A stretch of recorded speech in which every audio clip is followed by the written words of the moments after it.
Primero, ¿puedes decir su nombre y la fecha de hoy? Bueno, yo soy Ana María Maceregian del Cricorian. Hoy estamos a julio 15 de 2024 en Montevideo, Uruguay. Perfecto. Muchísimas gracias por hacer esta entrevista. Primero, pues, ¿nos pueden contar un poco sobre tu familia antes del genocidio? Sí, bueno, mi mamá nació en Sepastia, Sebas, como la nombran ahora. Nació allá, tuvo una hermana y un hermano que nacieron allá y después otro hermano más que nació en Estambul, ya cuando estaban como emprendiendo la retirada. Bueno, mi abuelo era una persona que estaba en buena posición. Él era el representante de las máquinas Singer en toda la región de Sepastia. Y bueno, vivían dentro de todo bien, pero tenía dos hermanos que los dos hermanos habían hecho la carrera militar en Turquía. Eran lo que en armenio decimos Hazarabet, o sea, comandaban a 1000, como general, ¿no? Los dos. Pero los dos sabían, cuando empezaron a ver las primeras, a fines del siglo XIX, empezaron a ver lo que estaban tramando y querían eliminar a los armenios y qué sé yo, ellos se escaparon del ejército, los dos, y se fueron a servir al general Andranik. A uno de ellos, a Sahak, lo agarraron y lo mataron por traidor. El otro siguió con el general Andranik, hasta que un momento el general Andranik le dijo: tomate unas vacaciones, dice, porque estás muy cansado, y se volvió para Sepastia, pero llega a Sepastia y ve en el principal diario de Sepastia su foto, que lo buscan vivo o muerto por traidor.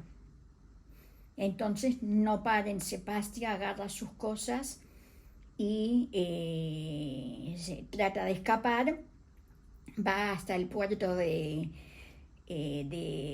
Samson, en el Mar Negro, y allá se sube un barco francés para escaparse a Francia. Y lo vienen siguiendo a él.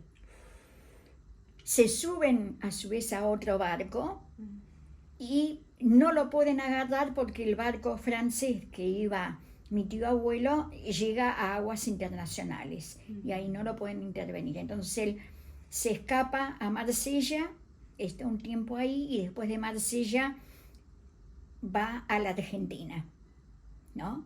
Porque considera que va a ser el lugar más, lo más lejos posible como para escapar de todo eso. Mi abuelo empieza a organizar, mi abuelo materno empieza a organizar cómo hacer para escapar. Y bueno, ellos se cambian el apellido, todo se pone en turco, ¿no? Por ejemplo, el apellido de la familia de mi madre es del Krikorian, pero allá era Keshishoglu, que significa hijos de curas. Se cambian los nombres, todos los documentos, unas cosas increíbles, hasta que pudieran con un poco más de tiempo organizarse y poder viajar. Bueno, se escapan, primero van a Estambul, ¿no? Están allá un tiempo y mi abuelo se enferma. Mi abuela siempre decía que no soportó ver el sufrimiento de la gente y le agarró tuberculosis y falleció. Mi abuela en ese momento estaba embarazada del cuarto varón. Entonces, cuando nació, en honor al tío soldado que habían matado, le pone el mismo nombre, Sahak.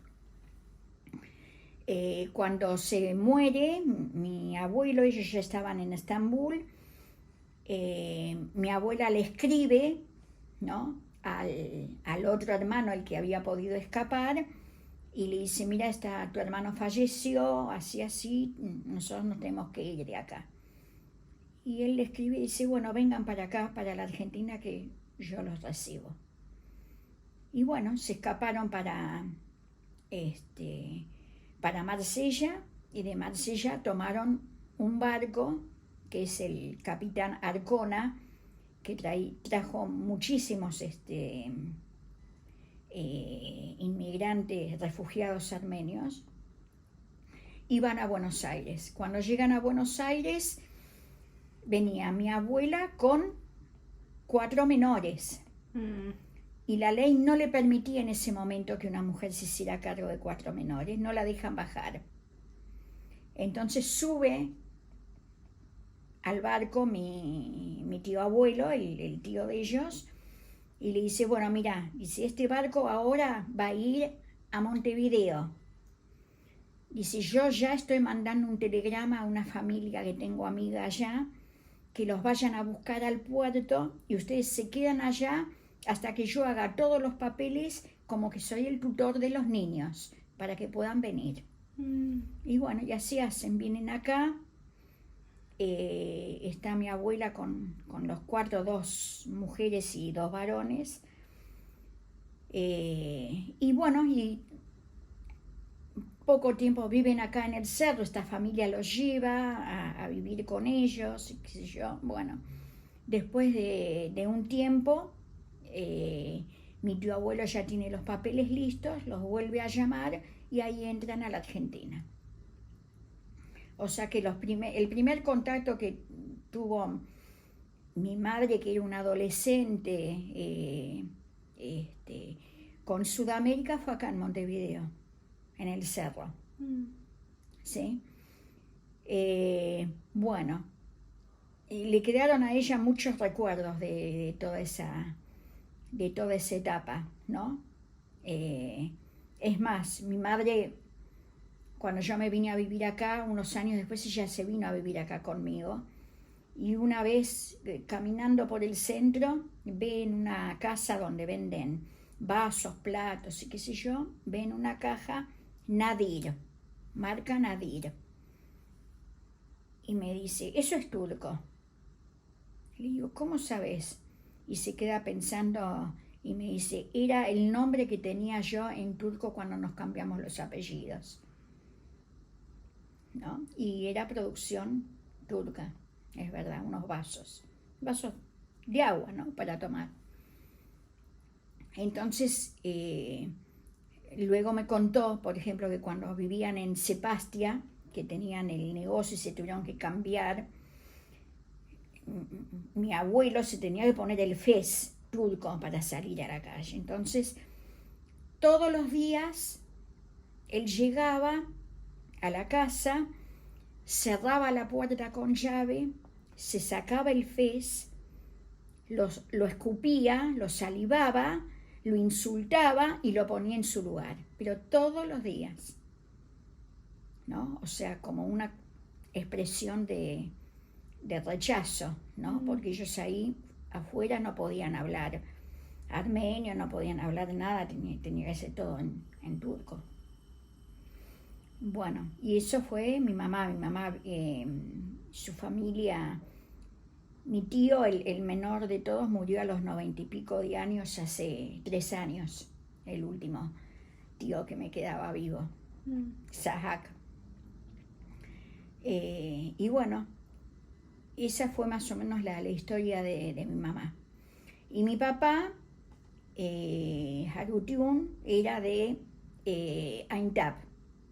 Aintab es una zona más dentro del reinado de Cilicia, más cercano al mar Mediterráneo, que mi abuelo paterno se dedicaba a producir aceite de sésamo, o sea, molía las semillas de sésamo y hacían aceite.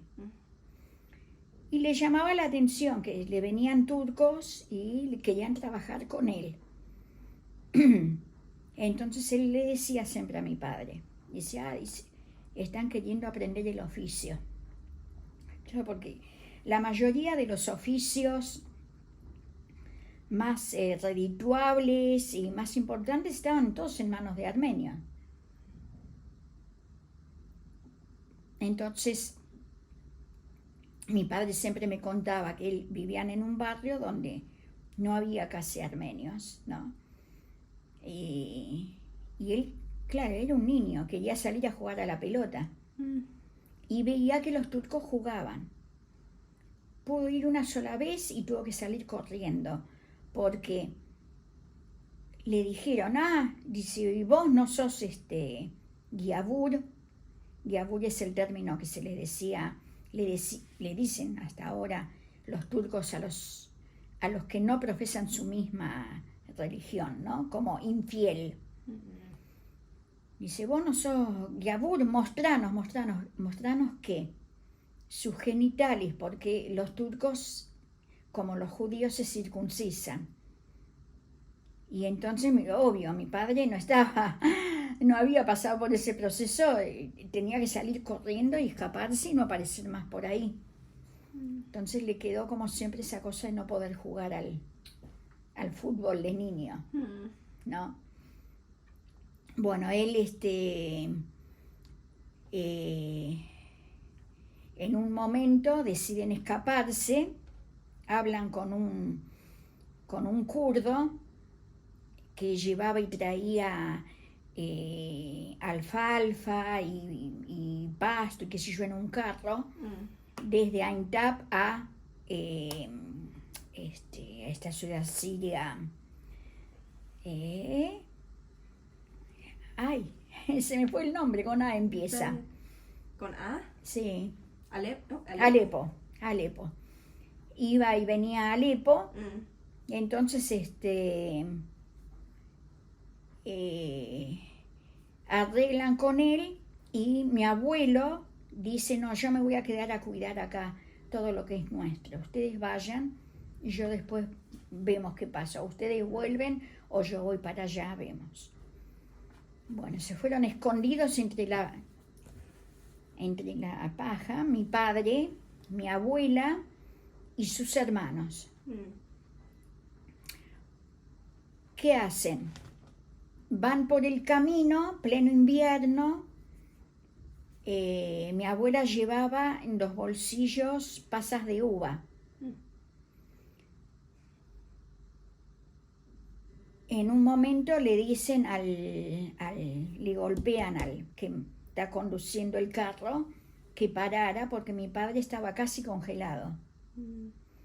Entonces se baja la hermana mayor con mi abuela, le meten así en la boca las pasas de uva, le dicen mastique y lo hacen correr sobre la nieve porque se estaba quedando congelado. Y bueno, lo logran así salvar. Cuando hacen un poco más de trayecto vienen un grupo de turcos con armas y qué sé yo y le preguntan al hombre, ¿qué llevas? Y el hombre le dice, ¿no ves lo que llevo? ¿No? Sí, dice, ¿no tendrás nada escondido ahí? Le dice, no, dice, si querés mira. Y el hombre le dice, no vamos a mirar. Y agarra y dispara sobre la alfalfa. Y una de esas balas le da en la pierna a mi abuela. Pero se quedan quietos en su lugar, ni se mueven ni nada. Entonces los turcos ven que no pasó nada y agarran y se van, ¿no? Y este señor entonces llega a Alepo y lleva a toda la familia de mi padre ahí. 2 meses después de que están viviendo ahí, viene un vecino de ellos, armenio, y les cuenta que a mi abuelo lo habían matado. Ese mismo muchacho que quería entrar a trabajar, lo había matado en el taller.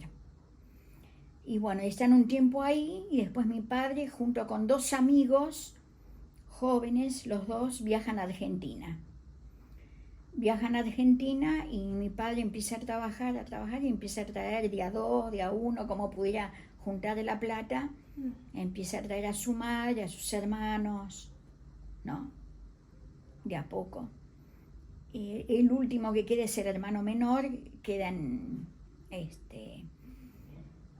Alepo, y cuando va a Francia se tiene que quedar un tiempo ahí porque viaja 4 veces a Buenos Aires y no lo dejan entrar porque tiene tracoma. Es una enfermedad en los ojos. Y la última vez mi padre sube al barco y le dice, mira, dice, no te vayas de nuevo a Francia porque esta es la 4ª vez que yo te pago el pasaje. Bajate en Montevideo, ya mandamos un telegrama y eso, que te reciban allá. Te quedas, yo después veo cómo hago para traerte.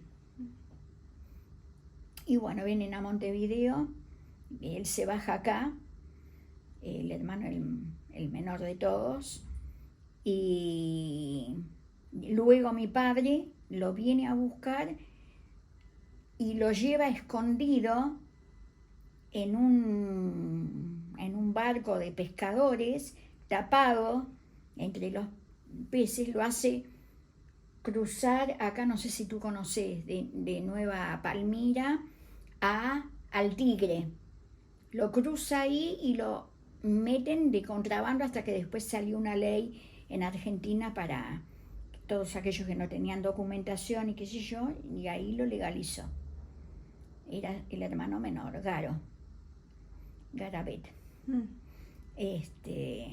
Bueno, y después de muchos años, bueno, ellos se conocieron allá, mi mamá y mi papá se casaron y qué sé yo, yo tenía un hermano que ahora falleció también, y bueno, a raíz de las cosas económicas de la Argentina y qué sé yo me vine a vivir acá con mi esposo y un hijo. Ahora mi hijo volvió a Buenos Aires porque se enamoró allá de una chica y tengo una nietita, está viviendo allá. Pero nos vinimos a vivir acá y al poco tiempo yo me separé y mi madre me escribió, me dice, bueno, o venís tú a Buenos Aires o yo voy para Montevideo. Y se vino ella para Montevideo y bueno, fue muy fuerte. Ella falleció acá, y después yo llevé los restos de ella no sé si sabes, hay un cementerio armenio en Buenos Aires. Está ahí al lado de mi papá, junto con mi padre. Así que bueno, del genocidio, mis padres no hablaban mucho, porque más vale que había como un manto de silencio, sino que después fueron cosas que fuimos descubriendo con el tiempo. Por ejemplo, esta historia que yo te conté de cómo se escapó mi padre, me lo contó cuando yo ya tenía 16, 17 años, ¿no? Pero había como una cosa de no contar, de no divulgar. Y con respecto a mi madre, por ejemplo, años atrás, yo estuve integrando la comisión de Home y trajimos no sé si tú la viste, es un documental, Grandma's Tattoos, los tatuajes de mi abuela.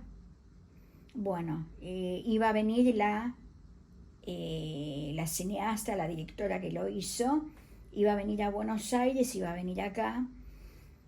Y bueno, hicimos todo ese evento, organizamos acá. Y yo, cuando la presidenta en ese momento de acá me dice, voy a compartir para que veas más o menos de qué viene la película, ¿no? El documental. Y yo cuando lo vi, nunca me voy a olvidar, era los primeros días de enero, lloré todo el mes. Porque mi madre tenía un tatuaje en la mano, que no era una cruz ni nada. Era como 2 puntos que tenía. Y bueno, me afectó muchísimo, más también un poco por el temperamento de mi mamá. Mi mamá no era afectuosa, no era cariñosa. Siempre nos decía, yo muestro mi amor con la comida, ¿no? Entonces sí, cocinaba espectacular, muy bien. Y bueno, y eso fue como terrible, porque yo vi ese documental y la llamé a mi prima, mi tía había fallecido también, y le pregunté a mi prima, decime, ¿tu madre tenía tatuaje en la mano? Me dice, sí. Y alguna vez le digo, ¿le preguntaste por qué era? Me dice, sí, me dijo que ese tatuaje se lo hacían a las jóvenes. Mi madre a mí me había dicho que fueron a Jerusalén y yo sabía que no habían ido a Jerusalén.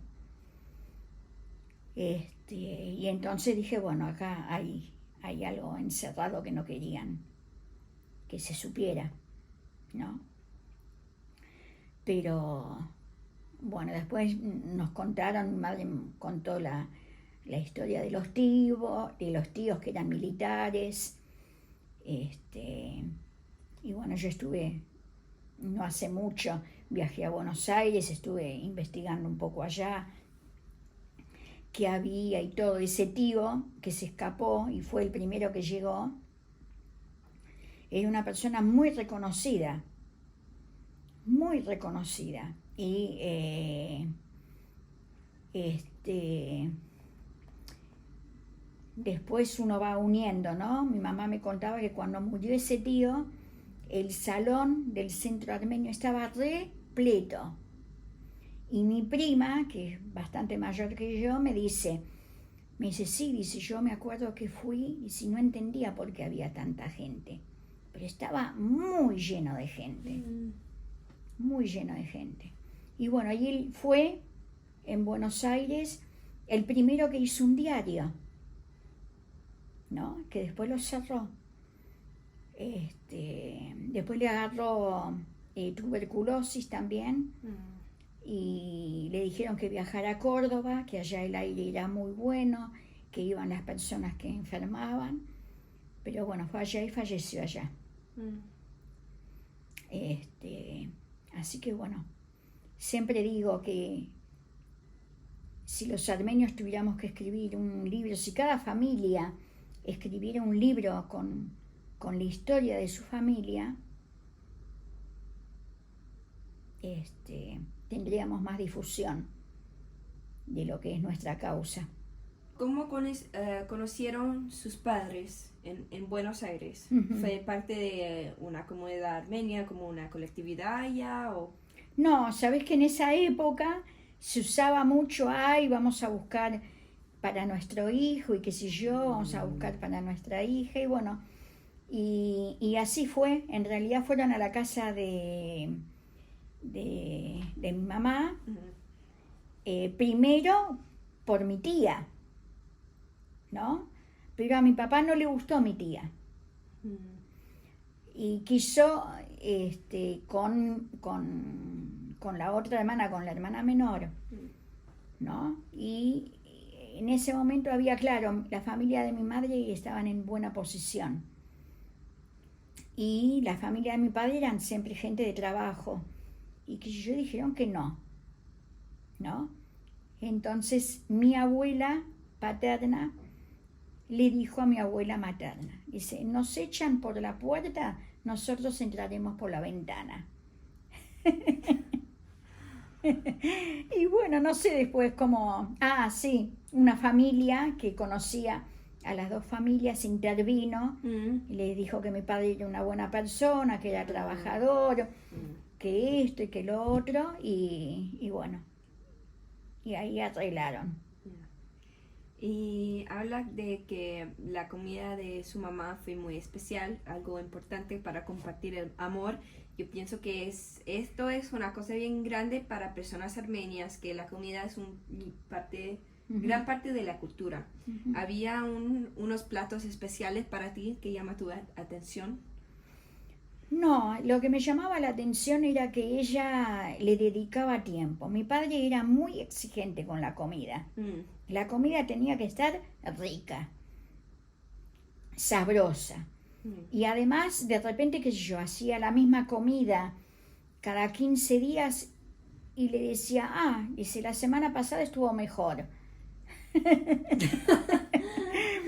Entonces mi mamá le dedicaba mucho tiempo a comida, no repostería, ¿no? Repostería, yo me acuerdo que los cumpleaños era la misma torta, rellena con mermelada de manzana que hacía ella casera y bañaba de chocolate y le ponía cositas de colores arriba, siempre la misma torta, tanto para mi hermano como para mí. Y hacía así, muy rico, gadeif, ¿no? Que es ese postre que son como fideitos, pero lo hacía con ricota. Y bueno, hacía pajlava también, cosas armenias, sí. Pero después de torta, cakes y qué sé yo, no. Y cocinaba muy bien.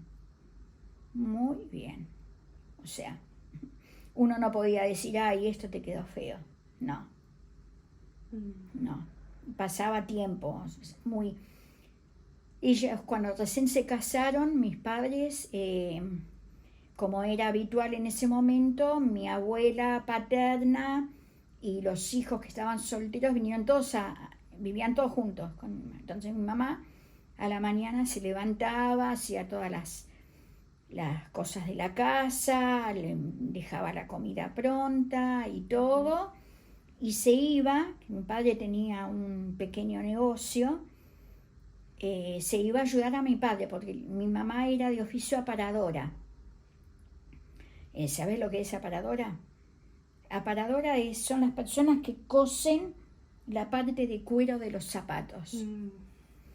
Bueno, y entonces iba a coser eso, ¿no? No sé en inglés cómo se dice, la verdad. Aparadora. Sí, ya entendí. Bueno, y bueno, iba y decía, bueno, yo tengo que coser 50. Se ponía 50 al lado y cosía. Después de que lo cosía, se volvía a la casa. Y mi padre siempre decía que él no hubiese llegado a ser lo que es sin mi mamá. Muy luchadora, muy de salir adelante. Mi abuela después cayó en cama, la atendía mi mamá. Después tenían otra hermana más que también, no ella, sino el marido, tenía algún problema de salud también. Y bueno, y así fueron saliendo adelante y trabajando y qué sé yo. Y si estás cómoda, ¿me puedes contar un poquito más sobre el documental y qué significa tienen los tatuajes en el mano? Bueno, en ese documental la directora, ella tenía una abuela que tenía las dos manos todas tatuadas y que era una mujer que no le daba cariño a los nietos, nada, que ella mencionaba muy especialmente que lo único que se acordaba afectuoso, entre comillas, era que un día estaba parada en el balcón y vino un pájaro y se paró ahí y la abuela le dijo, ese pájaro te trae una buena noticia. Y lo único que escuchaba de afecto, porque no les hacía una caricia, un mimo, nada. Y se llevaba muy mal con el esposo. Y además, siempre que iba a salir, se ponía guantes en las manos y tapaba los tatuajes. Y siempre habían querido averiguar, pero nunca nadie les había dicho nada. Entonces ella, esta nieta, que es cineasta, que vive en Suecia, decidió investigar, ¿no? Qué era lo que había pasado con su abuela. Y bueno, investiga, va con uno, nadie sabía nada, viaja hasta Estados Unidos o a Canadá, creo, a una hermana de su abuela que está en un hogar y la señora, yo recuerdo hasta ahora la imagen esa, muy tensa, ¿no? Cuando ella le pregunta, le dice, no quiero hablar de eso, basta. ¿no? Bueno, y ella se queda pensando, se queda mal y después sigue buscando y van a una amiga muy, muy cercana de su abuela que quedaba viva y que vivía en Armenia. Y va y le pregunta y la filma y la señora le agarra como, se pone a llorar, dice sí, dice porque esos turcos se llevaban a las chiquilinas, las violaban, les hacían de todo y después las devolvían con un tatuaje en la mano, o sea, como una señal de que las violaron. Y nombraba a una, dos, eran tan lindas y lloraba la señora. Una escena impresionante. Y el hijo contaba de que a veces de noche la abuela se despertaba llorando, ¿no? Pero un trabajo de investigación muy bien, porque ella fue a Siria, fue al desierto de Derzor, descubrió también que hay como una tribu de sirios que viven en el desierto y que les hacen acá en la cara tatuajes a las esposas. ¿Pero por qué? Para marcar una pertenencia. Y que inclusive les contaban por qué, cómo habían hecho ¿cómo se llama? Cómo hacían para el tatuaje, la tinta y todo, y les contaban los secretos y qué sé yo. Pero no tenía nada que ver con el sentido que le hacían los turcos.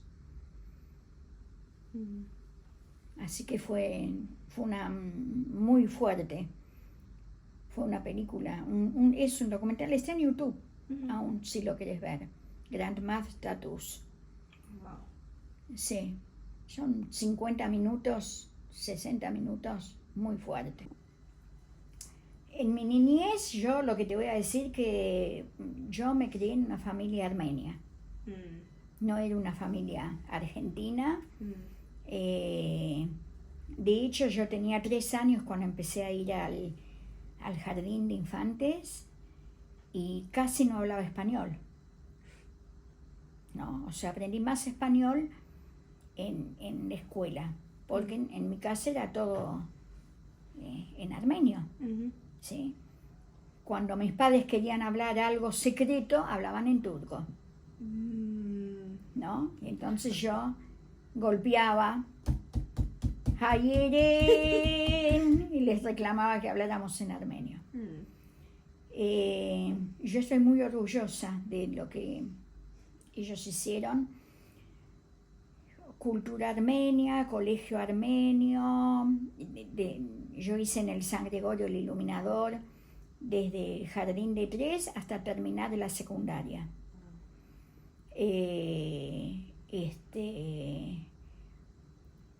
Y bueno, y recuerdo los 24 de abril hacíamos una caminata, una marcha, en silencio, sin hablar, desde la Plaza de Mayo hasta la Plaza San Martín. Y era una época difícil porque era dictadura en Argentina.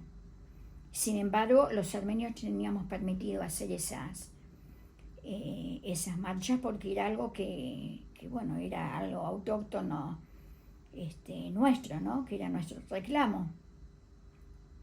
Y Turquía no estaba tan metida tampoco como está ahora acá y allá, que está económicamente muy metida. Entonces, y bueno, yo me crié en ese ambiente de armenidad, íbamos a Homenatmen los domingos, jugábamos ahí, en diciembre hacíamos ya sea piscina allá, y después nos íbamos de vacaciones. Una infancia muy linda. Quizás lo único que tendría que decir es que muy cerrada, o sea, era todo solamente armenio. ¿Sí? Yo cumplí 18 años, empecé a trabajar con mi padre y para mí era como para salir al mundo, porque fuera de los armenios yo no conocía a nadie. A nadie, era todo. Ibas a un baile que hacía tal organización armenia o tal club armenio, o que yo era todo armenio. También lo comprendo, ¿no? Porque era una forma de no perderse. Sí. De no perderse. Pero estando en un país tan lejos y tan extraño no es fácil. No es fácil. La realidad es esa.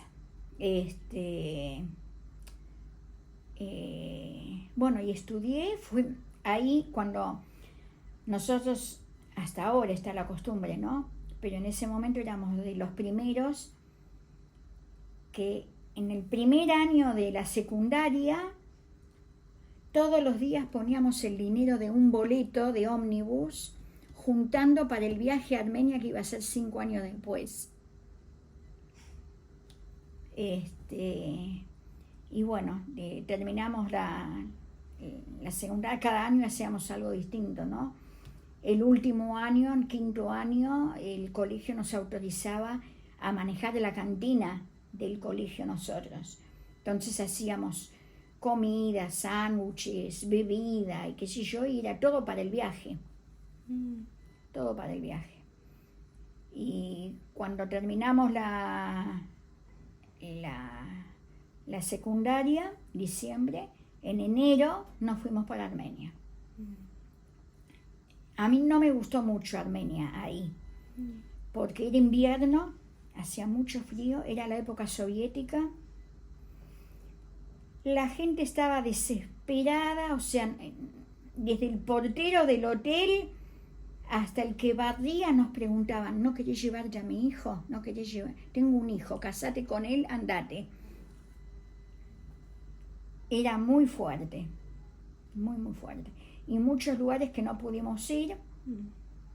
Estuvimos 15 días en Armenia. Yo tenía una tía allá, porque cuando estaban me olvidé de contarte esto, cuando estaban en Alepo, la hermana mayor de las mujeres de mi padre conoció a un señor y se casó con él. Y él era más pro-soviético. Cuando la familia decidió que se iban a venir a la Argentina, ellos dijeron, no, nosotros nos vamos a Armenia. Y se fueron allá y tenían 3 hijos varones, yo los conocí ahí, pero también se querían ir.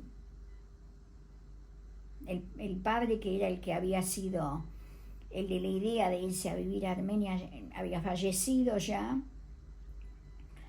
Y había muchas cosas, ¿no? No quiero hacer ningún comentario político, pero había cosas positivas y había cosas negativas.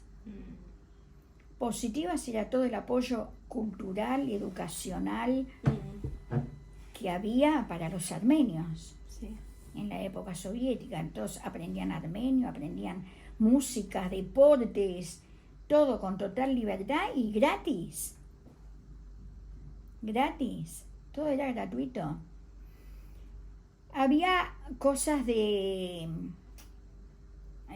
no sé si me vas a entender la palabra, de acomodo, de cosas que no se deberían hacer y se hacían escondidas también. Okay. Por ejemplo, un primo mío era sastre, cosía trajes tapados y qué sé yo, pero espectacular, de una calidad increíble. Supuestamente él trabajaba allá en una fábrica comunitaria soviética, pero él no trabajaba ahí. Él le daba un poco de plata a un compañero, el compañero le pasaba la tarjeta a él, y él en la parte de abajo, en el sótano de su casa, se había puesto un taller. ¿Y a quién le hacía? A toda la clase política. Le hacía tapado, le hacía sombreros, le hacía ropa, esto, lo otro, y con eso fue juntando, y después de esos 3 hermanos, 2 Uno se mudó a Canadá y el otro se mudó a Los Ángeles. Y yo ya no tengo más contacto con ellos. Pero bueno, eso era fuera de las normas, ¿no? Y la hermana de mi papá viajó a Buenos Aires pidiendo, rogando, por favor, porque claro, no había abundancia de cosas, no había, tú ahora acá vas a una feria y está lleno de verduras, de papas, de carbón, de lo que quieras, ¿sí? Y allá no era así. Entonces viajó a Buenos Aires y vio que en Buenos Aires, en la Argentina, había de todo y qué sé yo, se quería ver. Y quería, además, como una vieja tradición armenia, como mi padre era el hermano varón mayor, se tenía que hacer cargo de todo. Entonces, después de que ella viajó, estuvo 5 meses en Argentina y después volvió. Y, claro, viajaban las hermanas y todas las hermanas lo llamaban a mi padre, vení, y tenés que traer a nuestra hermana. Y entonces una vez mi padre se enojó mucho y llegamos a casa, veníamos de ver una hermana que acababa de llegar de Armenia, y le dice a mi madre, dice, sentate, dice, y escribí lo que te voy a decir. Vamos a mandarles una carta. Entonces mi padre le hizo poner a mi mamá, nosotros estamos esperando que Armenia sea libre para irnos a vivir nosotros para allá, y se piensan que nosotros los vamos a sacar de Armenia para afuera. No, no los vamos a sacar. Y después ya no se escribieron más. Siguió ella, esa hermana, en contacto con el resto de la familia, pero con mi padre y mi mamá y con nosotros no. Yo viajé, esa primera vez fui, conocí a mi tía, conocí a mis primos, sus esposas, todo, pero como un ambiente un poco extraño, ¿no? Extraño. Después cosas insólitas. El último día yo ya me iba de viaje, porque después cuando volví me quedé en el Líbano estudiando con la beca y me traen regalo. Entonces, ¿qué me traen de regalo? Una jarra, ¿no? De metal. Yo digo, ay, qué lindo, de Armenia. Y miro abajo, Made in India.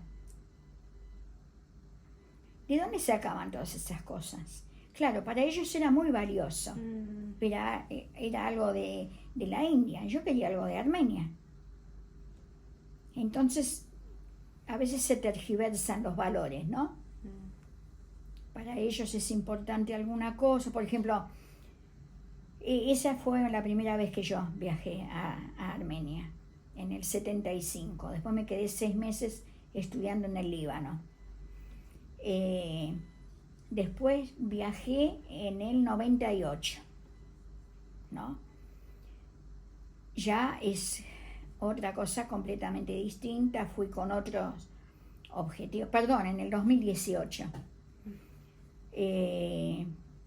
Ya era un periodo independiente y qué sé yo, y uno ve cosas diferentes, pero se asombraban. Por ejemplo, a mí me llamaba la atención que las personas tienen nombre ruso o nombres que no son armenios y qué sé yo, me llamaba la atención. Y yo cuando fui en el 2018 estuve en Artsaj una semana, y allá en Artsaj me encontré con una chiquilina que está en Armenia ahora, que es de acá, que se llama Hayrenik. No sé si vos la conocés. Anush la debe de conocer. Hayrenik significa patria. Se lo pusieron acá el nombre. Entonces estaba allá en Artsaj y iba a ir a visitar una escuela, porque yo era maestra, qué sé yo, ya habíamos hecho contacto por Skype. Como te decía, siempre tratando de transmitirle a los chicos sentimiento armenio. Entonces mi grupo habíamos hecho contacto por medio de una conocida, un colegio de Perzor. Perzor es la localidad que le dicen Lachin, ¿no? El nombre armenio es Perzor. Entonces, con una escuela de ahí, qué sé yo. El día que iba a ir, y me alojé en Shushi, me quedé en Shushi, y me encuentro con Hayrenik, que estaba allá, en el mismo alojamiento. Y le invité, le digo, vení, le digo, tengo que ir a Perzor, y estaba haciendo el voluntariado. Le digo, vení, le digo, vamos a conocer Perzor. Y dice, yo tengo que ir a trabajar. Le digo, bueno, le digo, llama a tu jefe y decirle a ver si ir a visitar un colegio no es voluntariado también, que te están invitando para ir a Perzor. Y bueno, llamó al jefe y le dijo, sí, cómo no, podés ir. Entonces la llevé. Cuando yo le decía Hayrenik, la presentaba, todos quedaban asombrados. ¿Cómo una persona que vive a 12.000 kilómetros puede llamarse Hayrenik? Y ese es un cambio fundamental que hay entre los que viven allá. Los que viven allá ya son armenios, no necesitan decir que son armenios, no necesitan guardar la cultura, nada, se pueden poner otro nombre, son armenios. Nosotros acá nos tenemos que sostener, Sí. ¿no?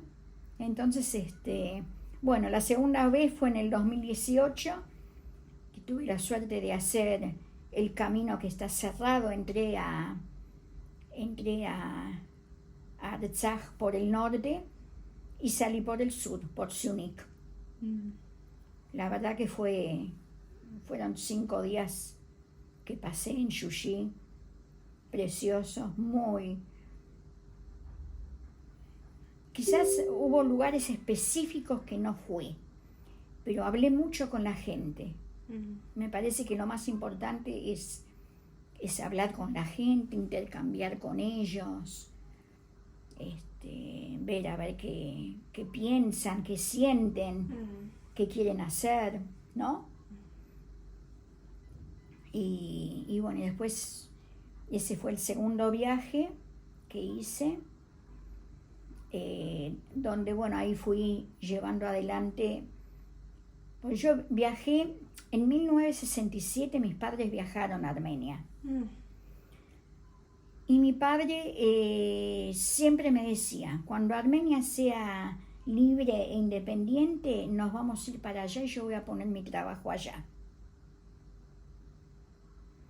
Entonces, como que eso le queda a uno, a mí por lo menos me quedó como un mandato, ¿no? Algo tengo que hacer en Armenia. Mi padre no llegó a ver Armenia independiente, falleció antes. Y bueno, entonces fui a ver qué puedo hacer, ayudar o qué, ¿no?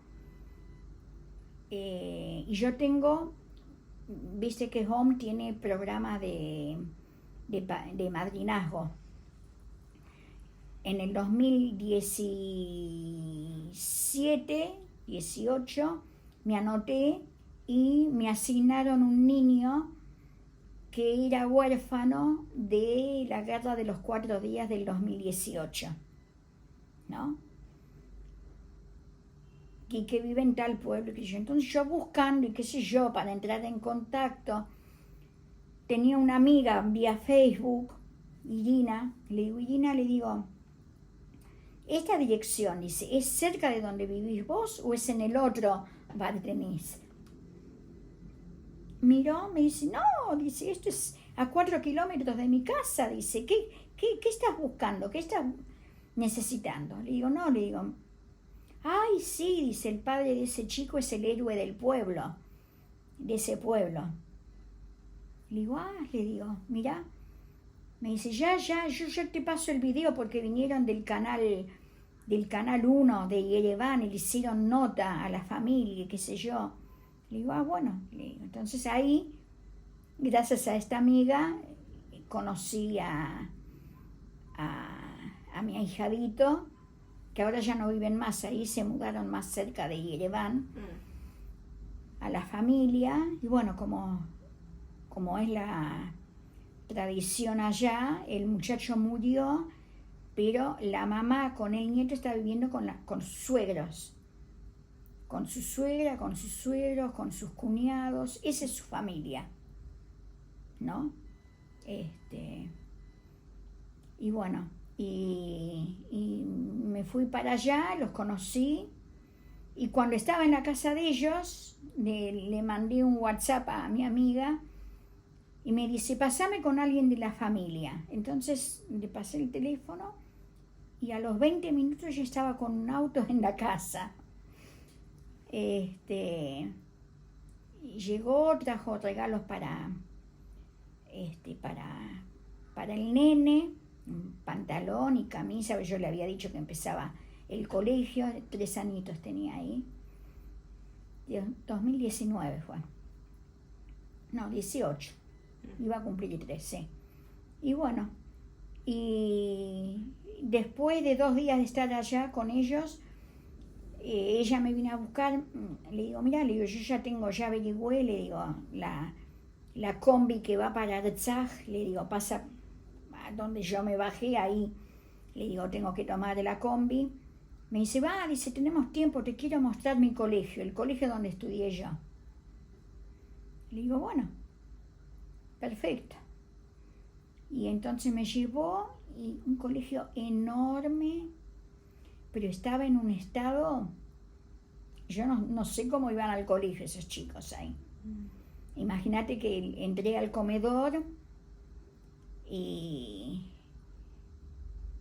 en el pasillo de entrada al comedor me tenía que agarrar por las paredes, porque estaba todo, le habían puesto como un vinilo, una cosa de plástico arriba, pero todo así, el piso. Bueno, y no dije nada, me encantó el director, una persona que hace traducciones del inglés, escritor, muy capaz. Y estuve hablando con el personal docente, y después recorrimos un poco y después me fui. Bueno, y fui a Artsaj y estuve 5 días ahí, vi este colegio también, y hablando, qué sé yo, detecté que qué pasa con las localidades de frontera. Las localidades de frontera pasa que la gente se va, ¿no? Porque tienen miedo de ser atacados. Pero sí, tienen un buen colegio, tienen un colegio que les da buena formación y qué sé yo, la gente piensa ya si se va o no se va, ¿no? Porque tiene mucha importancia ahí la educación de los chicos. Entonces, volví a Yerevan después de Artsaj y agarré y dije, ya sé lo que vamos a hacer, vamos a tratar de ayudar a esta escuela, ¿no? Y llamé a mi amiga y le digo, mira, le digo, ¿ya fuiste para el colegio hoy? Me dice, no, estaba saliendo para allá. Le digo, bueno, cuando llegues allá, avísame, yo te llamo y me pasás con el director que necesito hablar con él. Y entonces yo, con toda sinceridad, le digo, mire, nosotros somos gente de trabajo. Yo soy docente en un colegio, tengo amigos que todos trabajan, no somos millonarios, pero queremos ver en qué podemos ayudar. Y entonces el director se quedó callado un momento y me dijo, mire señora, si ustedes nos consiguen dinero para que nosotros compremos materiales, nosotros vamos haciendo los arreglos, la mano de obra la ponemos nosotros, la gente del pueblo acá, gratis, y si tenemos que pagar algo a un técnico que haga falta, lo pagamos nosotros. Y me gustó, porque viste que en Armenia la gente se queja, lo único que te hacen, te piden plata. No, este hombre no pedía plata, pedía eso, pero a su vez él también ponía. Dice, vamos a colaborar con esto. Y bueno, y le digo, hágame un listado de prioridades, qué es lo que tienen para hacer, y y yo veo a ver qué podemos hacer. Le digo, me gustaría, le digo, antes que nada, arreglar el comedor. Porque el comedor tenía 10 ventanas y de las 10 ventanas entraba agua y entraba frío. Entonces me dice, bien, perfecto, nos mandó el detalle y así empezamos. Yo llegué, estuve allá en agosto, septiembre y bueno, y ahí empezó, me comuniqué enseguida con un amigo que tengo que es como un hermano para mí, que no es armenio, pero que está muy compenetrado con los armenios y qué sé yo. Y bueno, y con otra gente de acá armamos un grupo de voluntarios Objetivo Armenia y Artsaj. Y bueno, hicimos casi todo el colegio. Todavía nos falta un poco para terminar.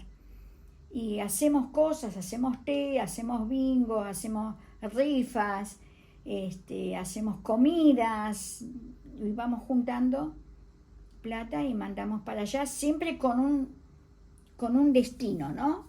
O sea, nosotros juntamos la plata. ¿Cuánto necesitamos? Bueno, para el comedor salía $3.900. Bueno, juntamos los 2.000, yo saqué fotos, los mandamos, publicamos todo en Facebook y bueno, lamentablemente eso acá no le gustó mucho a la gente. Porque claro, yo entiendo. Le digo, las organizaciones tienen su formato. ¿Cuáles deseos tienes para Armenia? Uf. Sí, pregunta grande. Mira, que Armenia se fortalezca, que pueda vivir en paz, que tenga la suficiente inteligencia y amor como para poder forjar una Armenia más fuerte, más firme, ¿no? Y bueno, como primer paso eso. Yo creo que han pasado 30 años y se ha perdido mucho tiempo. Muchísimo tiempo. Lamentablemente hemos tenido personas que se han manejado con egoísmo, pensando en sí mismos, nada más, en agarrar plata de acá, agarrar plata de allá, y no pensaron en fortalecer Armenia. No pensaron en eso. Armenia tiene que ser el foco de paz ahí en el Cáucaso. Y tiene que ser innegociable. Innegociable. Hay cosas que no se pueden negociar. No puede ser que ahora entre Turquía y Azerbaiyán la tienen Armenia como si fuera acá le decimos un paño de piso, un trapo para limpiar los pisos. Se cometieron muchos errores, pero en estos 30 años se hizo nada. En primer lugar, muchos de los armenios deberíamos estar viviendo allá, si queríamos fortalecerla. Bien.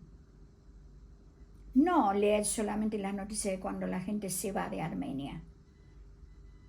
No. Tú que eres un país fuerte, tenés que estar ahí.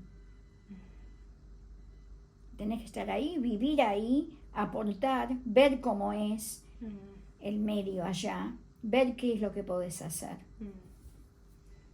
Aportar de ahí, porque estando afuera, yo no critico. ¿Quién soy yo para criticar y para juzgar los que están viviendo ahí? Y obvio que hay cosas que no estoy de acuerdo. Pero ¿qué hago yo desde mi lugar? Yo soy humanista, además. Entonces, cuando hice mi disciplina humanista, hay algo que hago siempre, ¿no? Todos los días me pregunto a la noche, ¿quién soy? Y me contesto, y me pregunto, ¿hacia dónde voy? Y me contesto. Entonces cada uno se tiene que preguntar a sí mismo, ¿qué es lo que haces y hacia dónde vas? Y dejar de estar criticando a la gente, porque para criticar somos todos bárbaros. Ay, así, asá, y que esto, que lo otro. Yo hubo muchísimas cosas que no estuve de acuerdo desde hace años. Por ejemplo, cuando fui en la época soviética, teníamos, como éramos todo el grupo de estudiantes, ¿no?, del San Gregorio, teníamos una guía, una muchacha que hablaba en español, que era una chica del Líbano que vivía en Armenia. Se había ido con su papá, su hermano mayor, ella y una hermana menor. Hicimos una amistad con ella. Y un día nos llevó a la casa. ¿Tú conoces Buenos Aires? Más o menos fuiste al barrio que queda cerca de la cancha de Boca, que son todas casas de chapa. Bueno, una casa así, un estilo así. Y entramos y era toda la casa, un ambiente así, cortina acá con 2 camas, cortina ahí con 2 camas, una mesa cuadrada con una con lo necesario para comer, con 4 sillas, y nos quedamos todos mal, ¿no? Y entonces ella me dice, pero no te preocupes, dice que ahora mi hermano va a entrar en el GOMGUS, que es en el Comité Comunista, ya nos mudamos y nos dan auto. Entonces eso no estaba bien, porque o sos como el discurso que estás diciendo o está mal. Por eso había tanta corrupción, de ahí aprendieron la corrupción. Entonces tampoco estuve de acuerdo cuando hicieron el cambio constitucional, que acá todo el mundo, ay no, Serge Sarkisian, hay que apoyarlo y qué sé yo, hay que hacer el hombre lo que quería era entronizarse en el cargo, pero estaba clarísimo. Y fue lo que quiso hacer y Pashinyan no lo dejó. Entonces ahora tiran bronca contra Pashinyan, que Pashinyan entregó y qué sé yo. Eso estaba entregado desde el comienzo. En el 91, cuando hicieron la declaratoria, ya estuvo mal hecha. Mal hecha. Claro, porque se tenían que haber declarado sucesores de la República de 1920 para tener todos los derechos de esa república, pero no. No sé quién los aconsejó mal y tomaron eso como esa decisión, y además dejando de lado a Artsaj, ¿no? Se soltaron la mano mal. Pero es desde el 91-92. Yo tengo inclusive que lo difundí por ahí, me dijeron, no difundas eso. Le digo, ¿cómo no lo voy a difundir si lo bajé de Facebook? Y está más público que eso, imposible. Una reunión entre Levon Bedrosian, ¿sabes quién es Levon Bedrosian? Fue el primer presidente. Él tenía un cargo ejecutivo en el Comité Comunista y hicieron elecciones y salió a ser elegido el primer presidente de Armenia.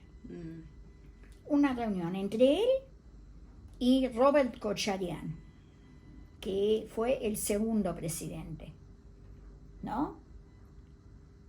Donde estaban negociando lo que iban a hacer con Artsaj.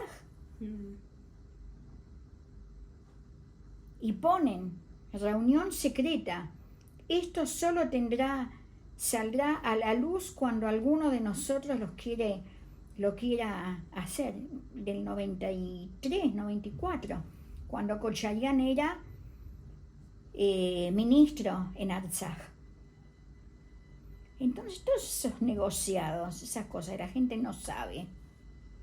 Tienen que tener luz. Porque a ver, yo preparo una torta. La torta quedó horrible, pero resulta que le hiciste vos o le hizo otro. Y yo qué sé qué condimento le pusiste. Y resulta que yo la traigo a la mesa y la culpa es mía. No, no es así. Me parece. Bueno. Le deseo lo mejor a Armenia. Aunque todo el mundo dice que nos vamos a quedar sin Armenia, yo sigo esperanzada de que los armenios somos muy resilientes.